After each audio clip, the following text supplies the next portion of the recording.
Everyone, good to see you. I don't know whether I probably ought to keep them on. I have a hard time keeping my glasses on. I don't like wearing them. Sometimes I can see better without them than if I take them, or than if I wear them. But then I have another pair you've seen me wear, and sometimes I can't see through them like I can. I don't know. I miss having good eyesight. I remember when I could just see. Anyway, let me just jump right back into where we were last week for just a moment, because I had another whole page of notes from last week that I didn't get to finish. So we were talking last week. Does anybody remember? Stewardship. Talking about stewardship. And just kind of doing a little bit of a dive into that and just studying on it for a while. Trying to find some examples of it in God's Word of people who were good stewards and what the Lord would want us to be in that matter. I'm just going to pick right back up where I left off last week and just ask a couple questions here, and then we'll get into this week's. We were talking about the men that the master gave, the three men that the master gave talents to. One he gave 5, one 3, was it 3, 2? Ain't that a sight? I'm going to have to look at my own notes, right? Anyway, he gave them all talents. 2 of them did something with them and doubled them as good stewards of their master's money, and then the one buried it. And we were talking about talent and how that talent in the story was money in this sense. It was wealth. And how that we consider what we consider talent nowadays, and it's impressed upon us to be good stewards of the talents that God has given us, which then leaves a certain faction of people who feel untalented kind of left out. Well, what am I supposed to be a steward of? I can't sing, and I can't make music, and I can't draw, and I can't this, and I can't that. And really what we was talking about is that everyone has something to offer. God didn't create anyone for no reason, with nothing to contribute to not only the kingdom of heaven, but to society. Everyone has value, and it doesn't matter who it is, and it doesn't matter what they can or can't do. God does not create anything that's useless, except for maybe chiggers. He might have made them for no purpose, but do y'all know what chiggers are? Y'all are visiting from out of state. Chiggers are a little devil bug that lives in the brush and the high weeds and stuff, especially in Missouri. And they're invisible. And you don't know you got them until it's too late. And they create a whelp on you. They bite you. And then there's a whelp that lasts for days, and it itches something fierce. And it's the worst thing ever. Chiggers. Look it up. Yeah, Google chigger and see what comes up, because they are terrible. Anyway, God doesn't create any person in this world that doesn't have value or something to contribute. So when we think of talents or something that we could be good stewards of, a lot of times our minds go to a certain lane. It's money or a business or possessions, but there's more deep matters that we're not good stewards of that we don't consider, like time. Time is the only currency that mankind has that you spend and never get back. There's no way to recover it, and there's no way to go back. Lord, I wish there was a way to go back and redeem time. There's ways to redeem it in a different sense, because the Bible talks about that. But you can't go back in time and change things. Time is one of those things that we're not good stewards of. We waste time doing things that we shouldn't do, and we spend too much time doing things that we shouldn't do. And we lose it. We lose time. And, of course, talents and abilities. But like I said before, not everybody has what society considers something that's of value and talent. I don't know. I don't like that we are, as a people, as a culture, that we rate or score people in that way. Because it changes the way we look at other people. It changes the way we look at everyone. And what are a few things that we should be good stewards of that don't normally get considered? Well, how about relationships? How about our relationship with God first? You say, well, it's a gift from God. That's true. It is a gift. Salvation is a gift. Grace is a gift. But how do you handle that? What do you do with it? Do you turn it into other things, like Paul talked about the grace of God being turned into lasciviousness? Do you take it for granted? Do you weaponize it to use it for your own gain or your own leverage or your own... There's a lot of things that we can do irresponsibly as bad stewards of things that come to us through a relationship with God. Someone else's love for you. Are you a good steward of that? You know, people invest in each other when they love each other. You know, it's one of the things that's so grieving in a family or just any relationship where love is involved, a man and his wife or vice versa. When you see one that gives it and the other one that couldn't care less about it. They disregard it in value to the point where it's not worthy of being stewarded. It's not worthy of being taken care of or nurtured or invested into on their part. I know some people going through that right now where one gives, the other one does nothing but take, and then they don't care, and then they've left. And it's terribly sad. We have a duty to those who love us to be good stewards of the love they offer, to reciprocate it, to cherish it, to guard it, and to make it grow, to nourish it, and to help it grow into what it can become. What about our stewardship of the influence in the lives of others that we have and the awareness of that fact? Dad used to tell me growing up when I'd argue with him about something, I didn't do that very often, but he'd say, Seth, no man is an island unto himself. It doesn't matter if you hate everyone in the whole wide world, your life affects other people, whether you want it to or not. And it was a pivotal point for me in my life when I realized that no matter how much I didn't want my life or my choices to affect other people, they did. They just did. Who did it affect? Well, first it affected the people that loved me, for sure. And then depending on what that choice was or how I felt about things or whatever, if it was toxic in some way, then the fallout from that affected people that I didn't even know or that didn't care about me. It's still my choices affect other people, and so my life is an influence on someone for better or worse. And I have a responsibility to steward that in a responsible way, in a Christian way, and to be aware. I mean, there's you hear so much nowadays about raising awareness. Well, it gets mocked because it's so that you hear that so much. Why is there such a need for awareness? Because ain't nobody aware of much except for themselves and what makes them happy today. And it doesn't matter if it costs you your happiness today, as long as I'm happy. Well, we need to be made more aware. How are we made aware of things? Well, you're shown the effects of what it is that you need to be made aware of. And so it would bear some consideration on our part to make ourselves aware daily of the influence that I'm having on those around me, for better or worse. Is the influence I'm having on my wife today, is it encouraging her to live for God or to strive for holiness or to, just treat others that she meets in the day with love and kindness or whatever? Or is how I'm talking to her this morning going to set her on a sour path for the day and just jade her day?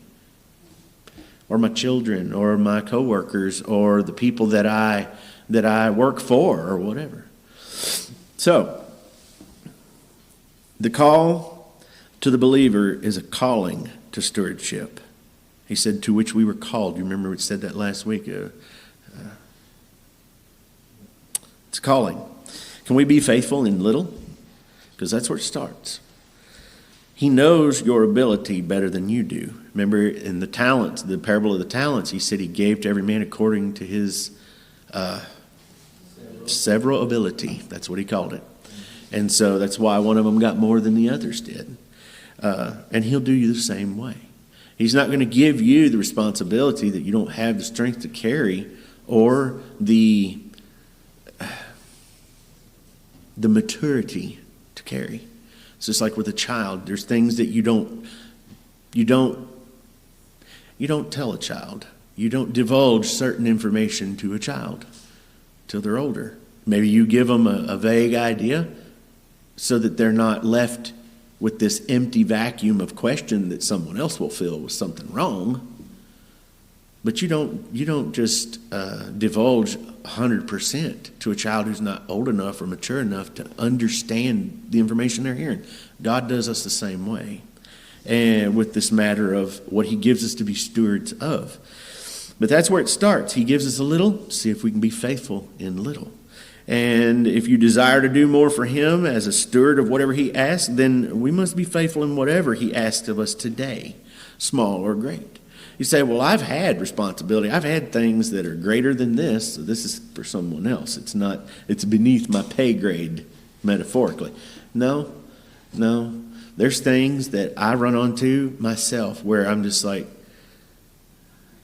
I feel like I've got so much other stuff that's so much heavier to carry.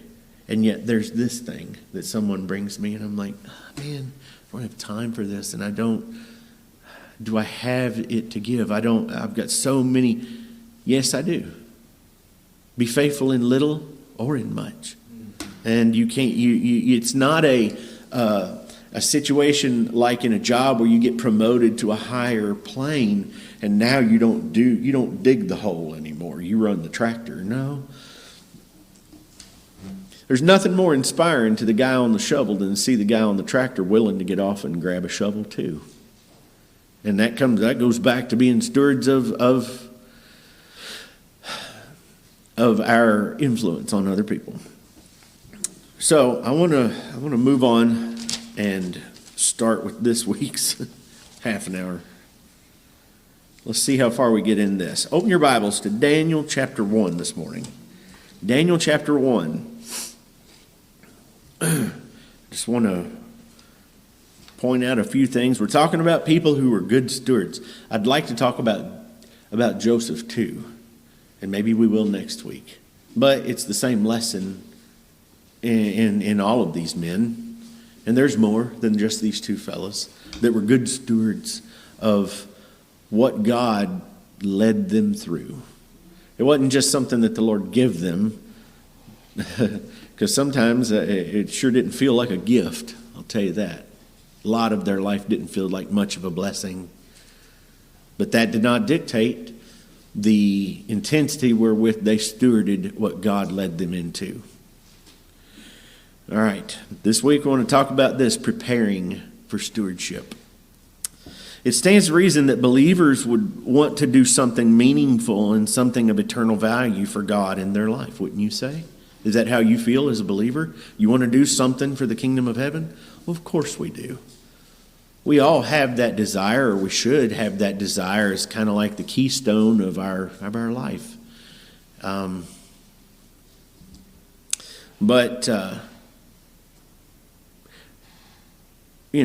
So when we start going through a list of things, like what could I do for the Lord? Is there something that I could do today? But is there some kind of a virtue that I can nurture in my life? Stewardship is one of those things that's the top of the list for a lot of people that talk about service to the kingdom of God. And, well, why? Well, because it's being a good steward sounds like the logical first, like knee-jerk reaction kind of choice for the believer. It just, by nature, it seems like that should be the logical first virtue that shows up. It sounds doable. Can you take care of the things that God has given you? Well, sure I can. I'll do my best. And it sounds very noble and honorable and honest. But it is not something that comes to the believer naturally. It's not. It's not. A little child that's born does not know how to take care of their toys or fold their clothes and put them away, or not throw your dishes in the floor and break them, or throw the food on the wall or smear it in their hair, or on. The list goes on. How do they acquire that knowledge? They have to learn it. They're taught and they're trained and they're given cups of water and plates of food, and someone has to come along behind them and clean up a mess a lot of times before they finally, the light bulb comes on and you see them get it. And then they grow and they mature, and those things don't come to them naturally. They must be learned.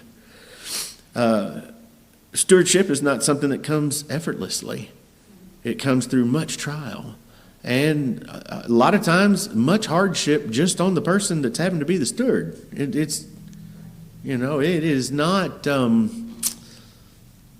it's not always just a walk in the park. No more than raising kids is just so easy. It's just, is having children a joy? Of course it is. It's the biggest blessing in life. It's also the longest, hardest, most never-ending job ever. It is. Why? It's stewardship. And that's what stewardship is. It's the never-ending job that you're chosen for. You're chosen for. Stewardship does not come without daily preparation for that day. Otherwise, you'll forget your duty. You will. You'll get to bed that night and realize, oh man, I didn't fill in the blank. Stewardship is not something that comes without cost. I know some people, and it's a long story, but the short version of it is this. They had an uncle that fancied himself a cowboy, loved horses, so he collected horses. Problem was, he was like the cowboy without a horse. Proverbially, he didn't have a farm, and he didn't have a barn, and he didn't have a truck, and he didn't have a trailer. And so, long story short, they wound up with about 12 horses on their farm, in their barn, and then their uncle moved out west. So they took care of 12 horses for a bunch of years. He made them stewards of his horses. And then they got to buy all the feed and pay for all the shoeing and the trimming and the hay and the fencing and all the fun stuff that comes with horsemanship. Came at a great cost for them to be a steward of his horses. When considering stewardship in the matter of being a parent, of having children, we have this desire for our children to raise them up so that they can be used by God in this field of service. Do we not? Sure we do. I'd like to see my kids grow up and embrace stewardship of whatever God sends their way, whether it be a family or wealth or influence or service of any kind. I want to see them willingly embrace stewardship. But I ask myself this, did I prepare them? Did I prepare my children for stewardship? Did I equip them with all that they would need to grow up and be good stewards of their life? And I'll just be the first to admit that the older that I get and the older my kids get, please understand, none of my children are here this morning, so they probably won't hear this. I'm not saying this as a black mark against them or their character or anything like that. But I see my own failures in my children. I see the things that I neglected that I wish now, if you could go back in time, I would change these things because I wouldn't neglect them. Because I see this void in their life. Did I equip them with the things they needed to know how to be good stewards of the thing?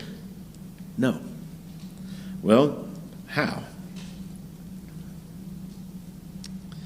Well, being a good steward, it's going to require more than good knowledge of the fundamentals. It just is. You can take an atheist and teach them all the precepts of God, and they can learn them. They can.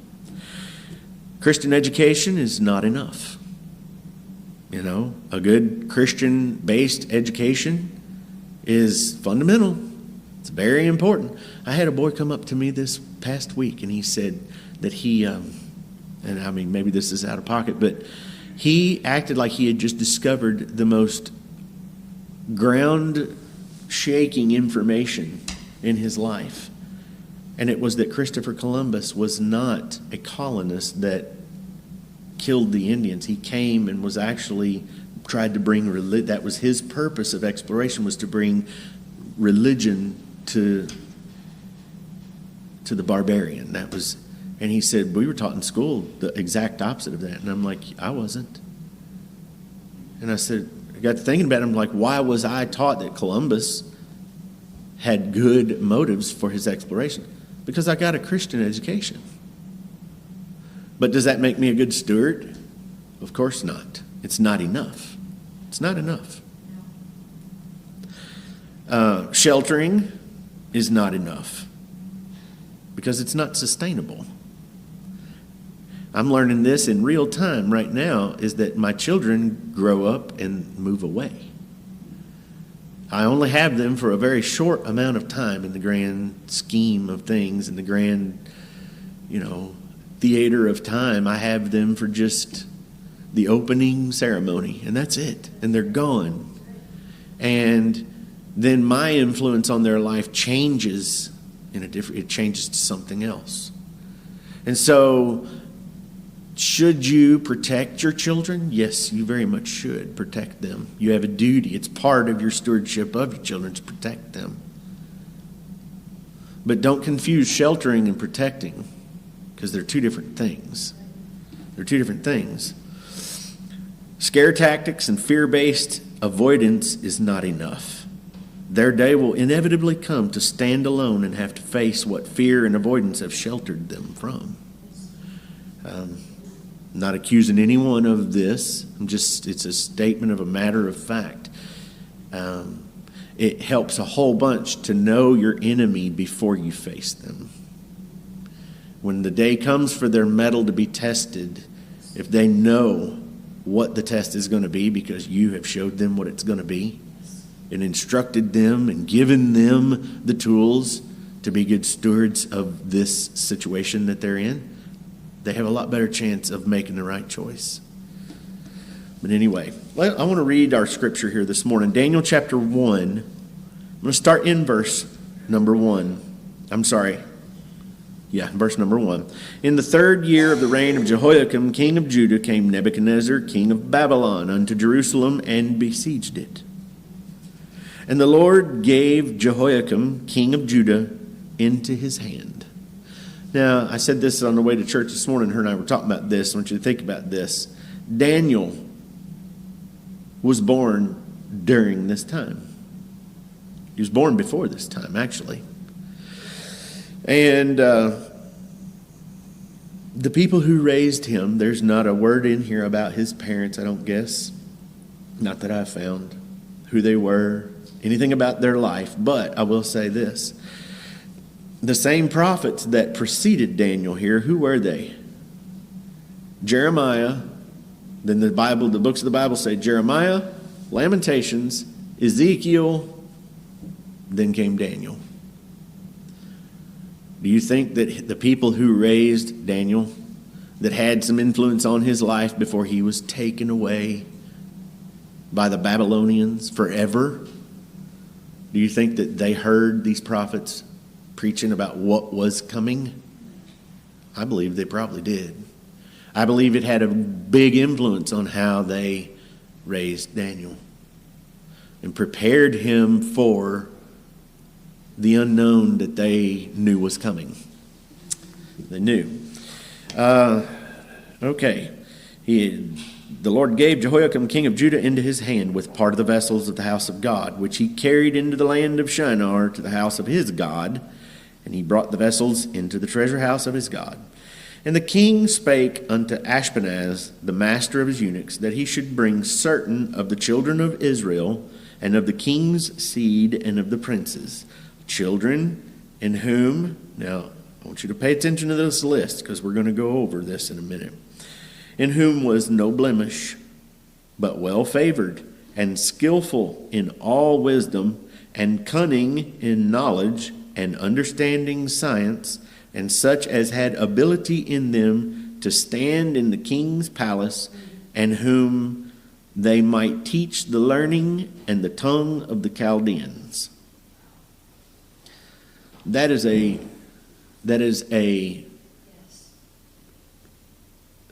broad brush stroke covering of the qualities that they were looking for. I mean, very specific, and yet covers a lot of ground right there. You know, stewardship doesn't just come from exposure to others who you consider to be good examples of stewardship character.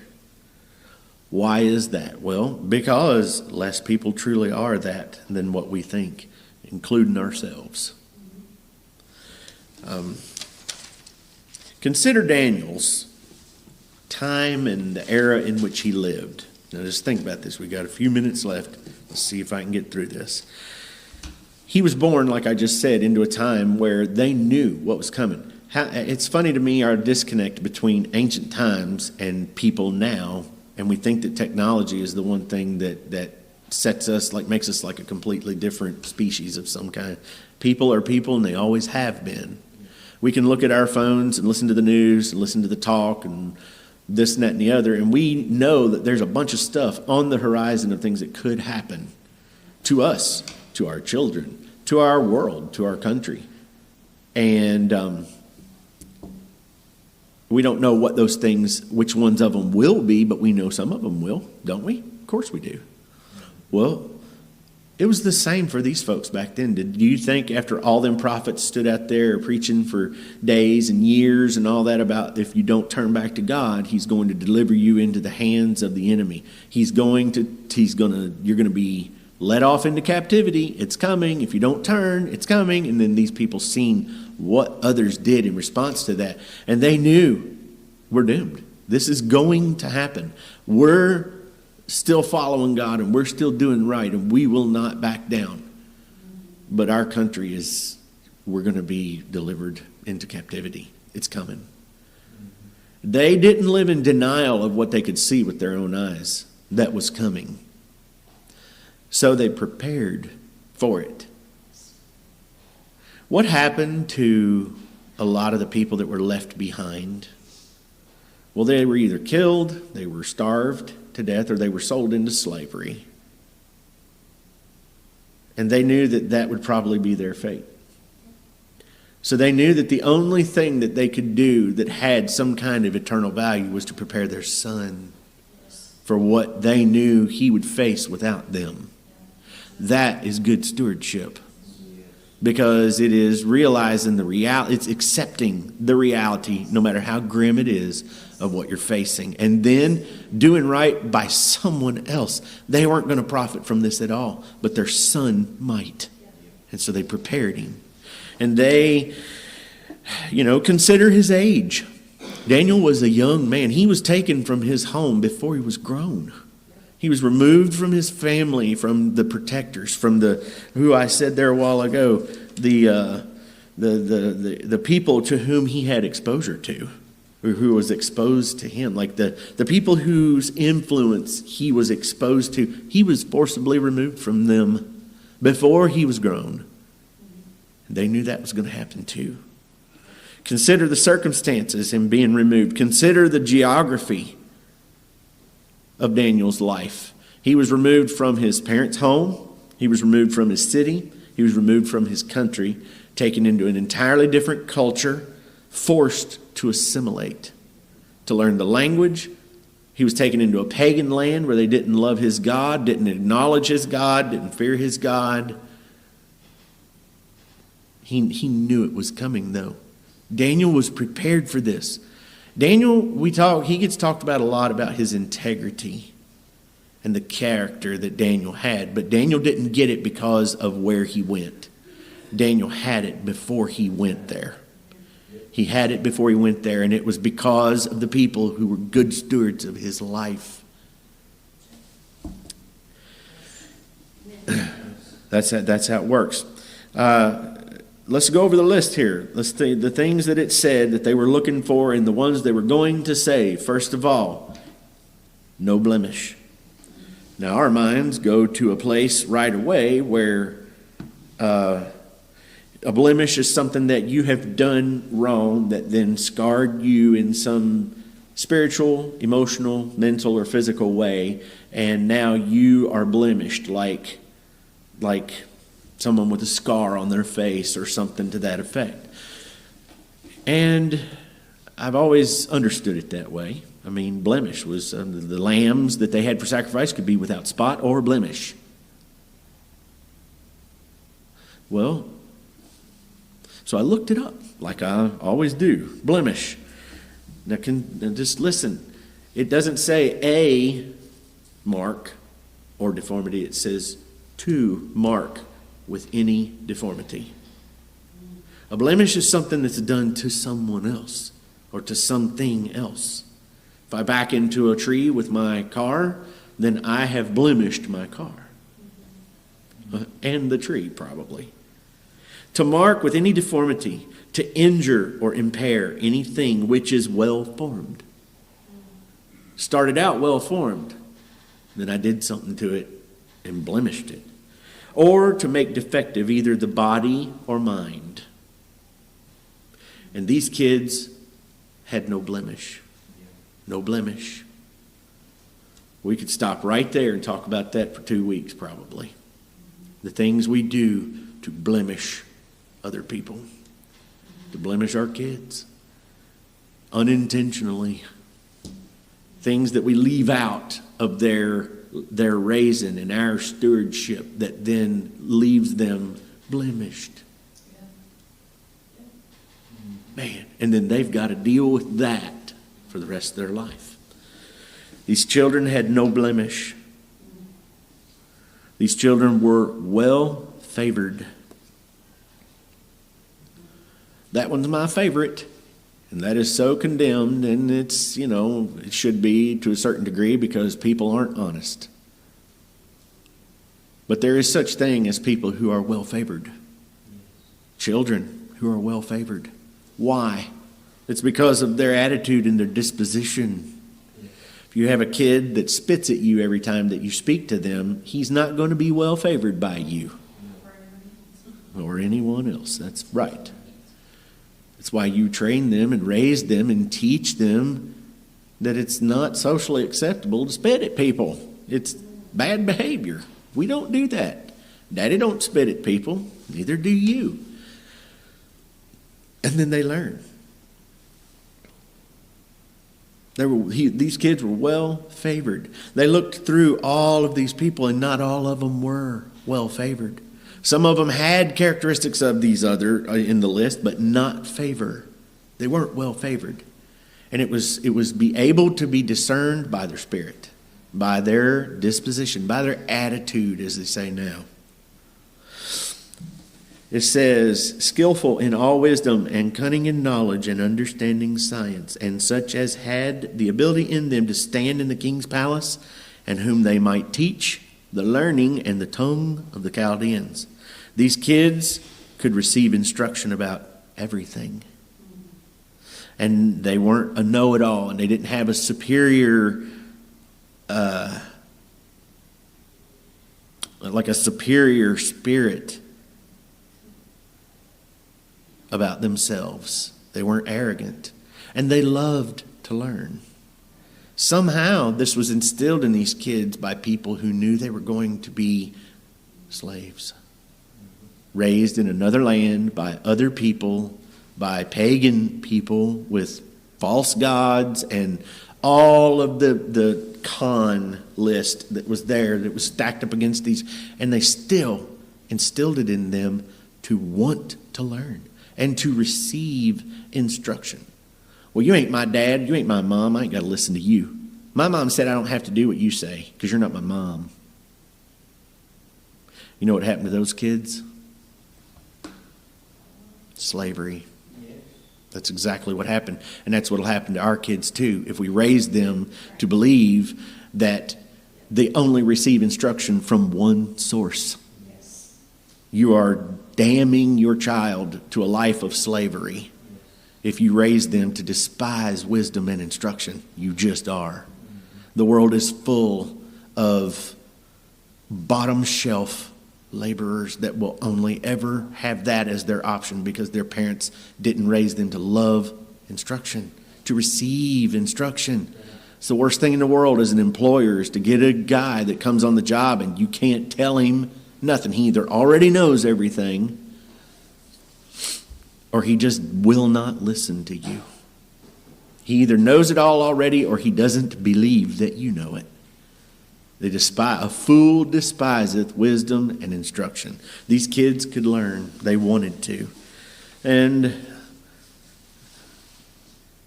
verse number 8, it says, But Daniel purposed in his heart that he would not defile himself with a portion of the king's meat, nor with the wine which he drank. Therefore he requested of the prince of the eunuchs that he might not defile himself. This will be I'll just stop with this one right here. But he had conviction. He had personal spiritual convictions that dictated his choices prior to the circumstances. He didn't get thrown into this situation and then had to fake it till he made it. He didn't, it wasn't a situation like Peter where he jumped out of the boat and walked on the water, but only in that moment for that moment. This was something that was established in Daniel on his own before he ever found himself there. You know why he didn't want to eat the king's meat? Because they offered it to the false gods. And then they turned around and wanted to give it to these kids to eat. And he said, I won't do it. Just give me vegetables. I'll just eat that. Because I won't defile myself. Why? Because he was without blemish. And he wasn't going to do it to himself. He had convictions that were established before his mettle was tested. Stewardship. We're talking about stewardship. We'll come back to this again next week and I'll finish this up. But it's things to consider. Preparation for stewardship is more than just making sure you can make that payment every month. It's so much more important than that. Amen.